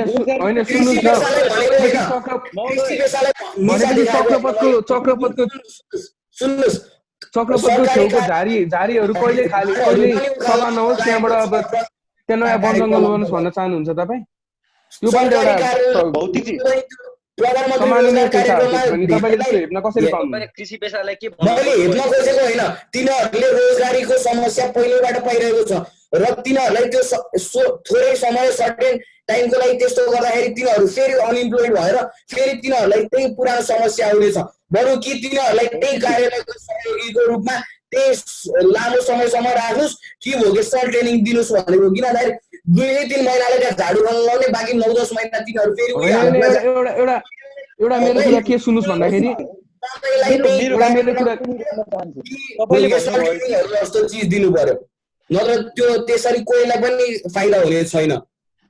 ठिकै छ सिजै, तपाईको टिप्पणी बुझ्छु। म के कुरा राख्न चाहन्छु भने चाहिँ एउटा काम त गर्नुभयो है, आवाजलाई मैले माने तपाईहरुले रोजगारी दिनुभयो, कुनै कमी कमजोरी हो र तपाईको रोजगारी दिएकोमा पनि त्यो पनि अहिले मैले साइडमा राखेर तपाईलाई यो कुरा गर्न चाहन्छु भने चाहिँ रोजगारी दिनुभयो, राम्रो काम गर्नुभयो, तर 1 करोडको कार्पेट 16 करोडको गाडी नै चढ्नु पर्ने के यो कस्तो यो के निड हो र यो त ग्रिड हैन। ग्रिड किन गर्नु? हामी विश्वको सबैभन्दा गरिब देशहरुमा पर्ने देश हो, विश्वकै सबैभन्दा गरिब देशहरुमा पर्ने देशको मान्छेहरुले यत्रो चुरीफुरी किन गर्नु पर्यो त? 16 करोडको गाडी कसले चढ्यो मलाई एकचोटि त्यो भनिदिनु त, एकचोटि भनिदिनु न ल। कार्पेट मैले माने 16 करोडको गाडी 16 करोड पनि हैन, अलि महँगै दाम थियो। त्यो बिचमै त्यो जुन योजना थियो त्यो बिचमै रद्द भयो, बुझ्नुभयो? अलिकति तथ्य अलिकति बलियो लिएर म यो ग्रिडको विषय उठ्दाखेरि म एउटा कुरा थप्न चाहे हैन। तपाईहरुलाई काट्न चाहन्छु महोदय म तपाईहरुलाई काट्न चाहन्छु। मैले उठाएको एउटा प्रश्न थियो, अहिलेसम्मको समयमा आइपुग्दाखेरि राजतन्त्रको एउटा के रोल छ, के भूमिका छ हैन, यस विषयमा हाम्रो आदरणीय वक्ताज्यू विकल्पज्यूले बोल्न खोज्नु भएको थियो र विकल्पज्यूलाई म त्यो बोल्ने मौका पनि दिन चाहन्छु। विकल्पजी आफ्नो तर्क प्रस्तुत गर्नुहोस्। हजुर तपाईको आवाज आइरहेको छ। सर्वप्रथम यो देश नेपाली कुरा गर्ने भने यो एकताको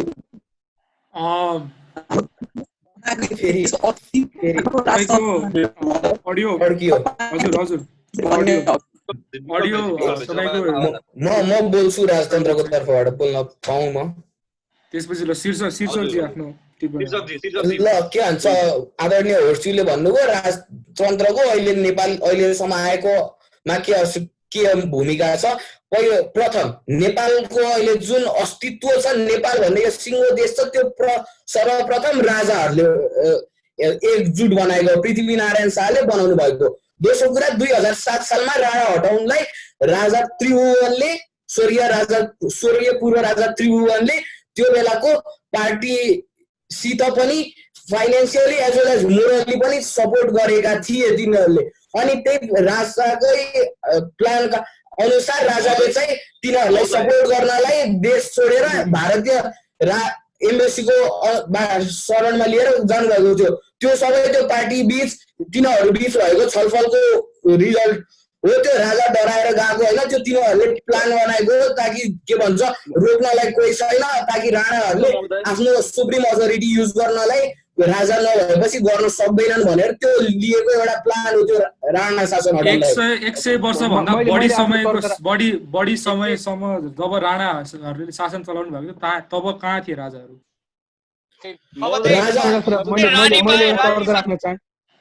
मैले तर्क राख्न चाहे तपाईले भन्नुभयो राजाहरूको योगदान एकदमै धेरै छ।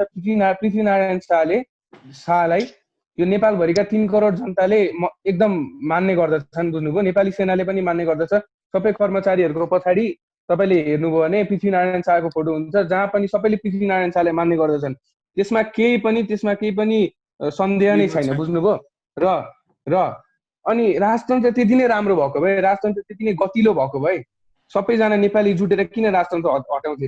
अब अरू कुरा, अब विश्वकै कुरा हेर्दाखेरि पनि सबै अब धेरै जस्ता देशहरूमा पहिला राजतन्त्र थिए, तर किन चाहिँ हटे? प्रणाली राम्रो थिएन।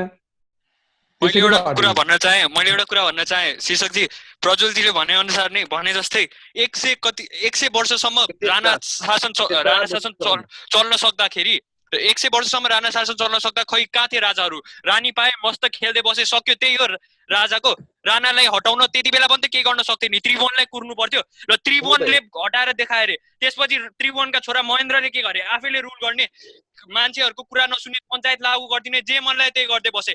त्यसमा के भन्न चाहनुहुन्छ? खै राजाहरूको योगदान खै? कुर्नु म भन्छु उहाँले त्रिभुवनको छोरा महेन्द्रले के गरे भनेर।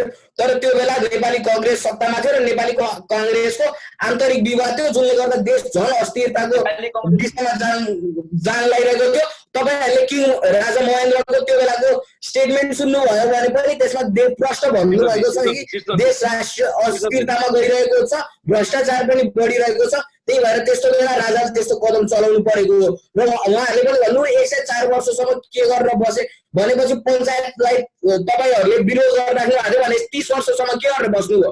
सुतिराख्नु भएको थियो? त्यस्तो भन्न मिल्छ? निरन्तर रूपमा मल्टी पार्टी सिस्टम निरन्तर रूपमा कांग्रेस पञ्चायत हटाउन हामी सुतिरहेका थिएनौँ महोदय। हामी सबैजना मिलेर लडिरहेको छ। हामी पनि त्यही बेला लडिरहेको थियौँ। तर त्यो बेला राजाहरूभन्दा राणाहरूले बढी पावर भएको थियो, त्यही भएर त्यो पावर घटाएर राजाहरूले केही गरिरहेको थिए। तर एकै दिनमा एकै वर्षमा सकिने कुरा होइन त्यो। तपाईहरुले पञ्चायत सालको बेला पनि देख्नुभयो, 30 वर्षसम्म कुट्नु परेको थियो। त्यस्तै हो, हामीले पनि त्यो प्रयास गरिरहेको अन्तिममा आएर नेपाली कांग्रेसले सहयोग गर्नु पर्यो। तपाईलाई राजा त भागेर इन्डिया गएका थिए, त्यसकारण नेपाली त्यो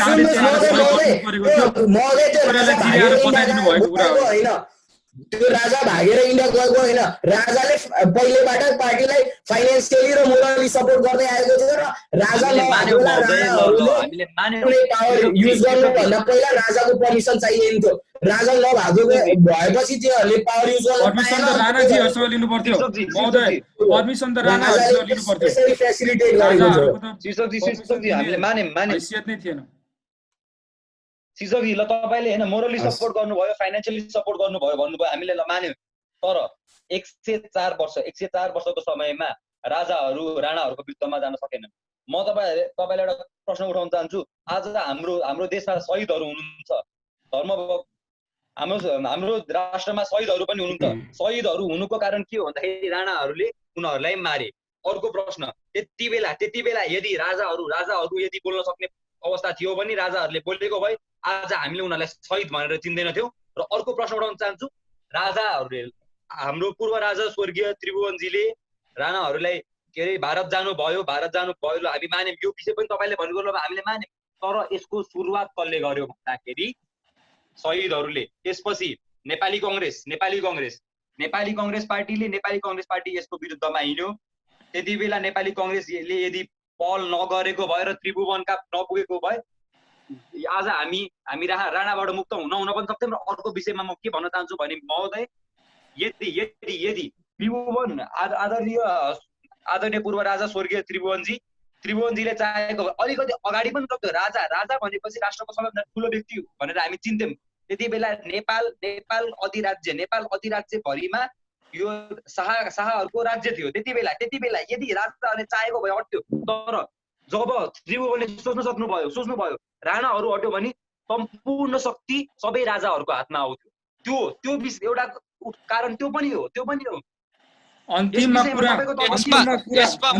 कुरा के उठ्यो भन्दाखेरि एउटा गणतान्त्रिक पार्टीले नै आएर देशलाई बचाउनु पर्यो र यसमा नेपाली कांग्रेसकै हात थियो। यसमा राजा त्रिभुवन यसमा म एउटा कुरा थप्न चाहन्छु महोदय, एकचोटि शीर्षकज्यू म एउटा कुरा थप्न चाहन्छु। म राजा र राणामा केही फरकै देख्दिनँ शीर्षकज्यू। जब हामीले झापामा 2028 सालमा जब हामीले झापामा एमाले जब त्यहाँ रिभोल्ट सुरु गर्यो गरिब जनताहरूको लागि, जब त्यहाँ रिभोल्ट सुरु भयो तिनीहरूलाई सुखनीमा लगेर मारियो, जेल सार्ने भन्दै गर्यो। तिनीहरूलाई समात्नुको कारण नै थिएन त्यहाँ। जब हामीले रिभोल्ट सुरु गर्यौँ पञ्चायत हटाउन, जब हामीले रिभोल्ट सुरु गर्यौँ गरिब जनताहरूको लागि, तब तपाईहरूले तिनीहरूलाई अरेस्ट गर्नुभयो अनि त्यसपछि लगेर जेल सार्ने बानामा सुखनीमा लगेर मारिदिनु भयो, त्यहाँ पनि शहीद बनाउनु भयो। त्यसै गरी नेपाली कङ्ग्रेसले जब हटाउन खोजे तब टिम्बुर बोर्डमा पनि मारिदिनु भयो। जहाँ भेटे त्यही मारिरहनु भएको छ तपाईँ, जहाँ भेटे त्यही मारिदिनु भयो तपाईँहरूले। अनि तपाईँहरू भन्नुहुन्छ के अरे त्यो पञ्चायत हटाउने बेला हामी सुतिरहेको थियौँ कि नाइ भनेर। तपाईँहरूले जहाँ मनलाई त्यही मार्दै हिँड्ने हाम्रो, अनि त्यसपछि हाम्रो प्रयासले त्यही थेप्च्याउन खोज्ने, त्यस्तो त भएन नि। त्यसमा त्यो भयो भने त राजा र राणामा के फरक देखियो शीर्षकज्यू? ठिक छ शीर्षकज्यू। ल उहाँहरूले भन्नुभयो नेपाली कांग्रेसलाई पार्टी भएर आउनु पर्यो भन्नुभयो, तर तपाईहरू गलत हुनुहुन्छ। सुरुमा प्रथम पोलिटिकल पार्टी भनेको नेपाल प्रजा परिषद हो, जुन पनि राणाकै विरुद्धमा थियो र जुनको मेम्बरमा स्वर्गीय पूर्व राजा त्रिभुवन पनि हुनुहुन्थ्यो। त्यसमा धर्मभक्त माथेमाहरूज्यू पनि हुनुहुन्थ्यो, तर त्रिभुवन पनि त्यस्तो मिटिङहरूमा गएर अनि त्यस्तो कुराहरूको बारेमा डिस्कस गरेर अनि त्यो राणाहरूलाई हटाउने प्लानहरू त्यो बेलाबाट पनि बनाइराख्नु भएको थियो। त्यही भएर नेपाली कङ्ग्रेसै आउनु पर्यो भनेर भनेको होइन, तर त्यो बेला पहिलेबाट पनि राजाहरूले प्रयास गरिरहेकै थिए। यसमा इनिसिएसन हामी यो इनिसिएसन शब्दको प्रयोग मैले गरेको छु अहिले। यसमा मेन प्रमुख इनिसिएसन कसको थियो भने नेपाली कङ्ग्रेसको थियो। हामी 2000 विक्रमसम्म 2000 सालदेखि 2007 सालको समय तालिकालाई हामीले अगाडि राखेर हेर्ने हो भने त्यति बेला नेपाली कङ्ग्रेसको भूमिका एकदमै प्रमुख थियो। नेपाली कङ्ग्रेसको भूमिका प्रमुख थियो। ल 2007 साल फागुन 7 गते नेपाल हाम्रो राष्ट्रले प्रजातन्त्र दिवस मनाउँछ। त्यति बेला डेमोक्रेसी आयो। तर मेरो शब्दहरू ध्यान दिएर सुन्नु होला। तर भनेर मैले यहाँ प्रश्न उठाएको छु। तर जब आदरणीय स्वर्गीय राजा महेन्द्रजीले पञ्चायतकाल ल्याउनु भयो, नेपाली कङ्ग्रेसको आन्तरिक विवाद थियो होला। उहाँले राष्ट्रको हितको लागि, राष्ट्रको निम्ति उहाँले पञ्चायत ल्याउनु भयो। यदि राष्ट्रको निम्ति थियो भने हामीले डेमोक्रेसी राष्ट्रमा डेमोक्रेसी ल्याएपछि पनि मान्छेहरू आफूले चित्त नबुझेको कुराको विरुद्धमा बोल्न सकेको थिएन। त्यसो भए त यो के डेमोक्रेसी हो कि यो सत्ता हत्याउने, यो शक्ति हत्याउने थियो? यो राजाहरूको यो हामीले इतिहास पल्टाएर हेर्ने हो भने उनीहरूलाई शक्ति चाहिएको थियो। सबैभन्दा ठुलो कुरा शक्ति थियो, शक्ति चाहिएको थियो। हाम्रो जनताले के गर्थ्यो भन्ने कुरा ठुलो थिएन, त्यो प्रमुख विषय थिएन, शक्ति ठुलो विषय थियो। यस विषयमा तपाईँ के भन्न चाहनुहुन्छ महोदय? त्यसैले त आज देशमा राजतन्त्र छैन। म एउटा कुरा पनि थप्छु। दरबार हत्याकाण्ड जुन काण्डले गर्दाखेरि जुन इन्सिडेन्ट जसले गर्दाखेरि हाम्रो राष्ट्र शोकमा गएको थियो, हाम्रो राष्ट्र शोकमा गयो। त्यसपछि आदरणीय पूर्व राजा ज्ञानेन्द्रजी राजा हुनुभयो। उहाँको राज्य अभिषेक गरियो। उहाँ राजा भएपछि सबै पोलिटिकल पार्टिज, सबै राजनीतिक दलहरूमा ब्यान लगाइयो। उहाँले एकलौटी शासन गर्न खोजे। त्यसपछि उहाँको शासन यति अटोक्रेटिक भयो, अटोक्रेटिक शासन थियो। पोलिटिकल पार्टीलाई हटाइयो। डेमोक्रेसी नेपालमा डेमोक्रेसी ल्याएपछिको कुरा हो यो। जब राजाले डेमोक्रेसी छ, ल अब प्रजातन्त्र आयो नेपालमा भन्दाखेरि यस्तो घटनाहरू घटेको थियो। त्यसैले आज हाम्रो राष्ट्रमा हुनुहुन्न, त्यसैले राजतन्त्रको अन्त्य गरिएको। म के भन्न चाहन्छु, यो ज्ञानेन्द्रको कदमको बारेमा तपाईँले प्रश्न उठाउनु भयो, तर तपाईँलाई अवगत नै होला 2052 सालदेखि माओवादी आन्दोलन आएको थियो। त्यसपछि 2000 जनहितको लागि सुन्नुहोस् त 2052 सालबाट माओवादीको त्यो आन्दोलन सुरु भयो र 2052 2062-63 सम्म सकिनुसम्म 17,000 जना पनि मारिएको थियो, हो कि होइन? हो, त्यो तथ्य हो। र त्यसमा म एउटा कुरा भन्न चाहन्छु, ज्ञानेन्द्रले त्यो बेला किन त्यस्तो कदम लिनु भएको हो भने त्यो बेला पोलिटिकल पार्टीहरू पनि माओवादीसित मिलिरहेका थिए र तर त्यो बेला माओवादीले रोकेका थिएन आफ्नो आन्दोलन। अनि त्यही बेला राजदरबार हत्याकाण्डमा त्यसको केही संलग्नता हुन सक्छ।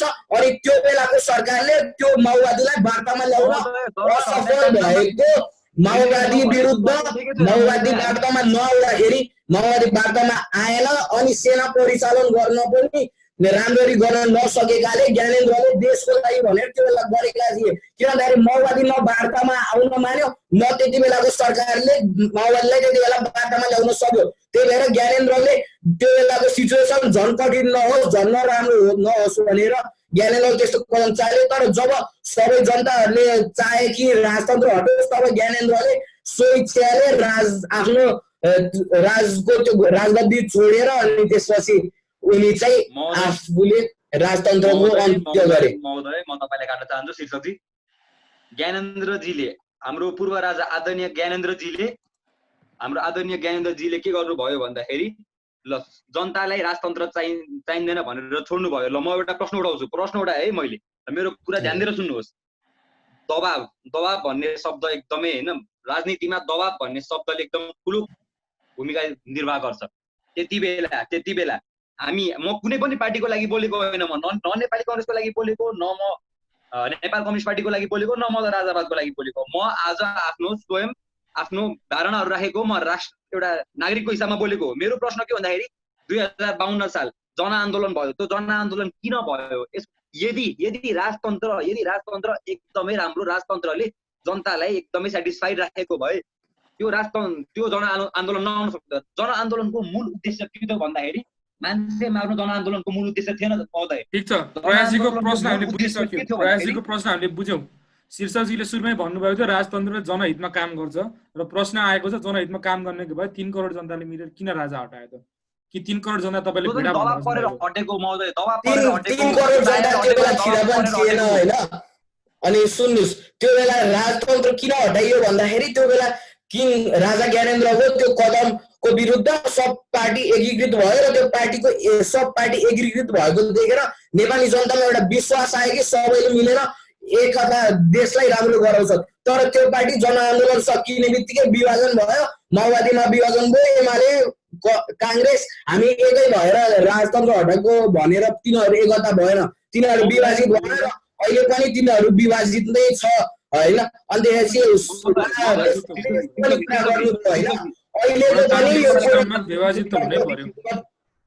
अहिलेको कोरोनाको पनि सप्रेस भइरहेको छ। 20 दिनदेखि असङ्गत युवाहरूको लागि केही पहल भइरहेको छैन। त्यो सप्रेसकै कुरा सुन्नुहुन्छ भने नेपाली काङ्ग्रेसलाई पनि सुन्नुहोस् अनि नेपाल कम्युनिस्ट पार्टीलाई पनि भन्दा तिनीहरूमा पनि भइरहेको छ यस्तो सप्रेसन। ठिकै छ, आजको लागि एकैछिन प्रज्वल, 2072 साल असोज 3 गते संविधान संशोधन भएको थियो नेपालमा। यस दिनलाई हामी नेपालको इतिहासमा संविधान दिवस भनेर पनि मनाउँछौँ। यदि राजनीतिक दलहरू एक भएर त्यो संविधान संशोधन नगरेको भए आज पनि हाम्रो राष्ट्रमा संविधान आउने थिएन। र राजतन्त्र हुँदाखेरि भएको थिएन। 15 वर्ष लाग्यो होला, 16 वर्ष लाग्यो होला, समय लाग्यो होला, अन्तिममा आएर संविधान संशोधन त भयो नि। त्यो त भयो नि, तपाईँ मान्नुहुन्छ? वर्षपछि भयो तर राजतन्त्र हुँदाखेरि 2046 सालमा राजतन्त्र पञ्चायत सकिएपछि 2047 सालमै संविधान आएको थियो। 15 सालमा आएको थियो संविधानको पहिलो पार्टी सत्तामा आयो अनि त्यसपछि एकचोटि संविधान सभा पनि डिसल्भ हुनु परेको थियो। त्यो किन भयो? त्यो विवादले गर्दा भएको होइन। एकचोटि संविधान सभा डिसल्भ हुनु भनेको त्यो एकदमै नराम्रो काम हो। 68 सालमा जब संविधान संशोधन भएन त्यसपछि अर्को कन्स्टिट्युएन्ट असेम्ब्ली ल्याएर संविधान संशोधन गर्ने भनेर दोस्रो पटकमा हामी जनहितको लागि काम गर्छौँ भनेर जब सबै राजनीतिक दलहरू एक भए त्यति बेला उनीहरूले भनेको आफ्नो शब्दमा उठेर उनीहरूले संविधान संशोधन गरे। तर यत्रो समयमा राजाहरूले जनहितको लागि काम गर्छु, के अरे प्रजातन्त्र आएपछि राष्ट्र अब जनहितको लागि हिँड्छ, जनहितको लागि, नेपालको लागि आर्थिक विकास, मान्छेहरूलाई सजिलो, समाजलाई सजिलो भएन महोदय। पञ्चायत महोदय म एउटा कुरा काट्न चाहन्छु। मेरो कुरा सुन्नुहोस् न। पञ्चायत हटेपछि पनि अब आदरणीय स्वर्गीय राजा वीरेन्द्रजीले अब हामी राजनीतिक दलहरूको कुरा सुनेर हामी पूर्ण एक रूपमा अब राष्ट्रको निम्ति चल्छौँ। तर त्यो पनि किन जनआन्दोलन आयो? जनआन्दोलन आयो त्यसै कारणले आज राजाहरूको जनहितलाई काम गर्ने तरिका मन नपरेर राजाहरू हटाउनु पर्छ भनेर कम्युनिस्टहरू, माओवादीहरूले आन्दोलन गरे। त्यसपछि 10 वर्षसम्म त्यो आन्दोलन भयो। आन्दोलन रोकाउनको लागि के भयो महोदय? आन्दोलन रोकियो। ल म मान्छु आन्दोलन पनि रोकियो। यसको लागि नेपाली कङ्ग्रेस र सम्पूर्ण राजनीतिक दलहरूले एक भएर अब राजा हटाउनु पर्छ भने महोदय 3 करोड मान्छे भिडचालमा यतिकै चल्दैन महोदय। 3 करोड जनसङ्ख्या अब जुन यो 3 करोड जनसङ्ख्या भएको मान्छे हावामा हिँड्दैन। राजाहरूले काम नगरेकै भएर राजतन्त्र हटेको हो महोदय। र अबको समयमा पनि राजतन्त्र हाम्रो राष्ट्रमा ल्याउनु उपयोगी हुने छैन महोदय। मेरो तर्क यति हो। म एउटा भन्न चाहन्छु कि उहाँ होस्ट महोदय अनि विपक्ष पार्टीहरूले पनि भन्नुभयो कि राजाले जनहितको लागि कामै गर्दैन। तर 2007 सालमा राजाले त्यो बेला पार्टीहरूलाई सहयोग नगरेर राणालाई सहयोग गरेर त्यो आन्दोलन रोक्न पनि सक्थ्यो। तर त्यो गरेन। त्यस्तो आफ्नो शक्ति फिर्ता पाउनको लागि जे पनि गर्न शक्ति त्यतिखेर आफ्नो शक्ति फिर्ता पाउनको लागि जे पनि गर्न काङ्ग्रेसको नामै आउँदैन थियो। सुन्नुहोस्, बिपी कोइरालाको नामै आउँदैन थियो, नेपाली काङ्ग्रेसको नामै आउँदैन थियो। आज हामी राजाले राणा हटाए भन्दै उठ्ने थियो। हाम्रो सामाजिक किताबहरूमा राजाले हटाए भनेर हामी पढ्ने थियो। तर हामीले पढ्यौँ नेपाली काङ्ग्रेसले राणा हटाए भनेर। त्यसकारण राजासँग त्यो शक्ति नै थिएन। राजासँग राणा हार्ने शक्ति नै थिएन। सहयोग गर्नु भएकै थियो। अनि तपाईँले यो पनि थाहा अवगत हुन सक्छ कि राजा वीरेन्द्रले राणाको विरुद्ध, मैले अघि पनि भनिसकेँ, राणाले के मिलिटरीलाई युज गर्नुभन्दा पहिला राजाको रिटर्न पर्मिसन चाहिन्छ। तर राजाले नेपाली कङ्ग्रेस, नेपाली प्रजा परिषदसित मिलेर राजा नभएको बेलामा त्यसको आन्दोलन ल्याउने भन्ने त्यो सबै मिलेर प्लान भएको। त्यसमा राजाको पनि सहयोग छ, जनहितको लागि काम गरेको छ। नत्र राजाले राणाहरूको सहयोग, राणाहरूको पक्ष लिएर राणाहरूलाई सहयोग गरेर त्यो बेला त्यही आन्दोलन सकाउन पनि सक्थ्यो। तर राजाले त्यस्तो गरेन। राजाले सहयोग गरे। अनि एकछिन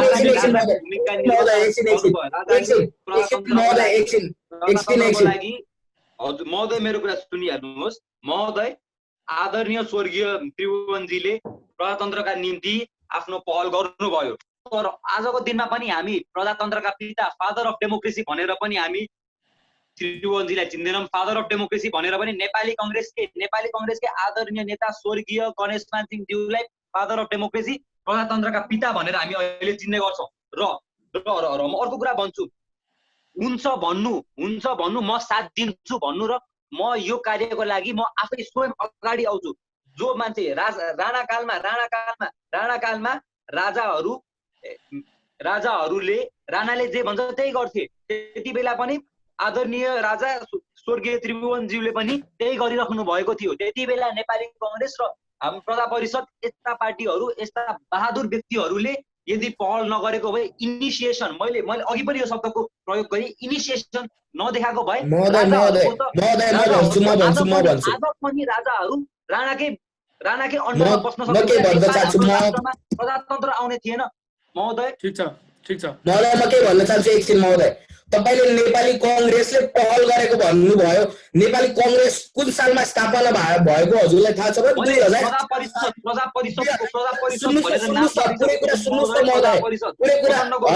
पुरै कुरा सुन्नुहोस् न।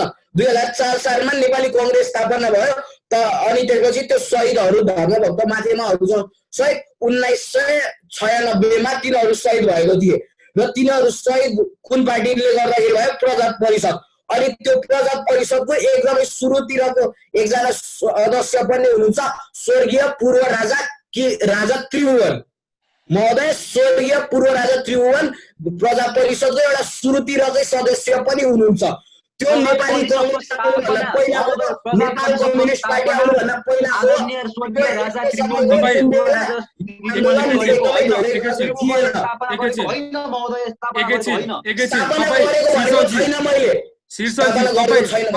भन्न सक्नुहुन्छ कि प्रजा परिषदको सुरुवात र राणा शासन हटाउने सुरुवात त्रिभुवन राजाले गर्नुभएको भन्न सक्नुहुन्छ? मैले त्रिभुवन राजा सुरुवात गर्नुभएको भनेको छैन, त्यो भन्न सक्नुहुन्न भने यो कुरा पुरै प्रुफ हुन्छ कि त्रिभुवन राजा स्वर्गीय माननीय त्रिभुवन राजा कुनै शक्ति नै थिएन, यो कुराको सुरुवात गर्ने पनि शक्ति थिएन। त्यसकारण समर्थन गर्नु ठिक छ, हामी मान्छौँ त्रिभुवन राजाले समर्थन गर्नुभयो होला, मान्छौँ, तर समर्थन गर्नुभयो भन्दैमा उहाँले गरेको काम हो, उहाँको समर्थन बिना हुँदैन थियो भन्न चाहिँ पाइँदैन है। यो कुरा चाहिँ 100% नेपाली काङ्ग्रेसद्वारा प्रजा परिषदद्वारा सुरुवात गरेर नेपाली काङ्ग्रेसद्वारा कन्टिन्यू गरेर 2007 सालमा राजाले एक्लै गर्न सक्ने काम थिएन, किनभने राजाको हरेक डिसिजनमा राणाहरूबाट गएर भेरिफाई हुन्थ्यो। त्यो पहिल्यैबाट राजा सुरेन्द्र पछि आएर त्यो नियम हो, तर त्यो बेला चाहिँ त्यो गलत नियम हो। तर पछि गएर किङ त्रिभुवनले जनहितको लागि प्रजा परिषद चाहिँ राणाहरूले साइन गरेर खोलेका हुन् भन्न चाहनुहुन्छ तपाईँ? प्रजा परिषद अफिसियल पोलिटिकल पार्टी होइन महोदय, अफिसियल डिसिजनको लागि मात्र राणाबाट जान्छ। त्यो अनअफिसियल पार्टी हो। अब अनअफिसियल कुराको लागि त्यस्तो डिसिजन चाहिँदैन, राजाले भात खानलाई राणाको डिसिजन चाहिँदैन, अनअफिसियल कुरालाई चाहिँदैन महोदय। हामीले मान्यौँ, ठिकै छ। हामीले भन्न खोजेँ कि अनअफिसियल कुरालाई चाहिँदैन। तपाईँ राणाको अन्डरमा अफिसियली राणालाई हटाउने तपाईँ मुभमेन्ट सुरु गर्न अफिसियली सुरु गर्न पनि सक्नुहुन्न, अनअफिसियली पनि राजाबाट सुरु भयो त। यति शक्ति थियो भने राजाको त सिधा इन्ट्रेस्ट छ राणा हटाउनमा।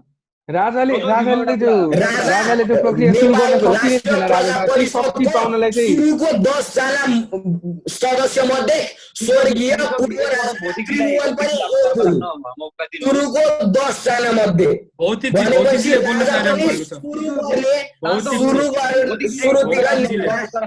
भौतिकजीले बोल्न चाहिरहनु भएको छ। राजाले राणा शासन फाल्नको लागि जुन थालनी नेपाल कङ्ग्रेसले गरेको भन्नाले प्रजा परिषदले गरेको थियो, अब त्यस्तै शक्ति चाहिँ भन्नुपर्दाखेरि त्यतिखेरको राजाहरूमा चाहिँ थिएन। अब जस्तो प्रधानमन्त्री हेर्नु पर्दाखेरि प्रधानमन्त्री त राजाभन्दा त सानो नि, तर नै राजा नै प्रधानमन्त्रीको औँलामा चल्नु पर्दाखेरि नराम्रो लाग्नु स्वाभाविक हो। त्यही शक्ति फिर्ता पाउन चाहिँ राजाले समर्थन गर्यो। अफिसियल काम राजाबाट हुँदैन थियो भने चाहिँ राजाबाट शक्ति कहाँबाट? शक्ति भए त हुन्छ, शक्ति नै हुँदैन, शक्ति नै छँदै थिएन। हजुर फेरि भन्नुहोस् त प्रयास महोदय। म त्यो भन्दा यो विषयलाई हामी यहाँ होल्डमा राखौँ। मेरो एउटा प्रश्न छ, राजतन्त्र कालमा राजा ठुलो थियो कि जनता ठुलो थियो? जनता होइन ल भन्ने बेलामा मुसुक्क हाँसेर जनता भनिदिनु भयो भन्न त हैन। हाम्रो राष्ट्रगान त्यति बेलाको राष्ट्रगान जुन थियो तपाईलाई याद छ होला? त्यसैले नै निरङ्कुशता कति भन्ने भन्न सक्छ, देखाउन सक्छ। त्यो बेला जनतालाई पनि राजा ठुलो भनेर लाग्थ्यो, किनभने जनताले पनि राजालाई आधार गर्थे। पहिलेबाट त्यो प्रचलन हो। तपाईँ म्युट हुनुहुन्छ प्रयास महोदय। हुनुहुन्न। सरकार हामी पनि आज राजनीतिक दलहरूको आदर गर्छौँ, तर अहिले मलाई तपाईलाई आज हामी यो जुन बहस गरिरहेको छौँ नि महोदय, आज हामीले राजाहरूसित बुझ्यो कि बुझ्दैन त्यो महोदय, नेपाली कङ्ग्रेसले गरेको कार्यहरूसित बुझ्छ कि बुझ्दैन, वर्तमान सरकार जुन नेपाल कम्युनिस्ट पार्टीको छ त्यो बुझ्छ कि बुझ्दैन महोदय? यो अहिले आज भइरहेको छ, आज राजतन्त्र नभएर भएको हो महोदय। आज राजा भएको भए हामी यो मिटिङ गरेर आज कसैको विरुद्धमा राजाको विरुद्धमा तर्क प्रस्तुत गर्न सक्ने थिएनौँ महोदय। यो भनेको नेपाल कङ्ग्रेस र नेपाली कम्युनिस्ट पार्टीको जुन भन्नुभयो, म त्यसको बारेमा केही भन्न चाहन्छु। नेपाल कम्युनिस्ट पार्टी एकदमै ग्रिडको पछि लागेको छ। नेपाल एयरलाइन्सको अहिले 6वटा प्लेन ग्राउन्डेड छ। त्यो 6 वर्ष अगाडि मात्र ल्याइएको चीनमा। त्यो प्लेन एउटा कुरा तपाईँलाई थाहा छैन भने त्यो बङ्गलादेशले रिजेक्ट गरेको गिराउँदाखेरि त्यो प्लेनको इन्जिनदेखि लिएर सबै कुरा राम्रो थिएन, तर नेपाल सरकार लालचको पछि लागेर त्यस्तो प्लेन ल्याएर देशलाई नै घाटामा ल्यायो। अब अहिलेको नेपाल कम्युनिस्ट पार्टीले कस्तो कार्य गरिरहेको छ विषय मैले बुझेँ। प्रज्वलजी ती विमानहरूलाई फेरेर नयाँ विमान ल्याउने प्रक्रिया पनि तपाईँले पढ्नुभयो कि भएन? मलाई ल्याउँदाखेरि खर्च कति हुन्छ सुरुमै विचार पुर्याएको भए देशको ट्रेजरीबाट धेरै पैसा जाने थिएन, तर सुरुमै विचार नपुर्याउने ट्रेजरीको कुरा गरेको पर्दैन महोदय। राजाले जति खर्च त देशको ट्रेजरीबाट लौ कसैले गरेन होला। गाडी कति छ राजाहरुसँग तपाईलाई आइडिया पनि छ? तपाईहरुले देख्न सक्नुभयो कि आज हाम्रो यस प्रोग्राममा आएका वक्ता महोदयहरूले धेरै राम्रा तर्कहरू प्रस्तुत गर्नुभयो। आज हाम्रो यस तर्क र बहसको कार्यक्रम आज म यहाँ टुङ्गाउन चाहन्छु र यसभन्दा अगाडि आज आएका सबै महोदयहरू भौतिकजी, शीर्षकजी, अनिमेशजी, विकल्पजी, शिरीषजी अनि निश्चलजी अहिले हामीसँग हुनुहुन्न र आज हाम्रो टेक्निकल टिममा भएका आदरणीय नव्य नेपालको बोर्ड मेम्बरज्यूहरू पनि मेधावीजी र अङ्कितजीलाई म आफ्नो मनबाट धन्यवाद भन्न चाहन्छु। आज यस कार्यक्रम एकदमै सफल भएको छ र आगामी दिनमा पनि तपाईहरु हाम्रो कार्यक्रम हेर्नुहुन्छ भन्ने हामीलाई पूर्ण विश्वास छ। र अन्त्यमा तपाईहरु यो बहस अब हाम्रो युट्युब च्यानल र हाम्रो फेसबुक पेज नव्य नेपालमा तपाईहरु हेर्न सक्नुहुन्छ। साथै हाम्रो इन्स्टाग्राममा पनि हामी हाल्नेछौँ यसको बारेमा डिटेल्सहरू। र अब हामी तपाईहरुलाई अर्को शनिबार साँझ 7 बजे भेट्छौँ। त्यति बेरसम्म तपाईहरु हामीसँगै रहनु होला। नमस्कार, जय नेपाल। Stay safe. लकडाउनमा सबैजना घर बसेर घरै बस्नु होला, बाहिर ननिस्किनु होला र आफ्नो सुरक्षाको आफै ध्यानमा राख्नु होला। यति भन्दै आज हामी बिदा माग्छौँ। नमस्ते।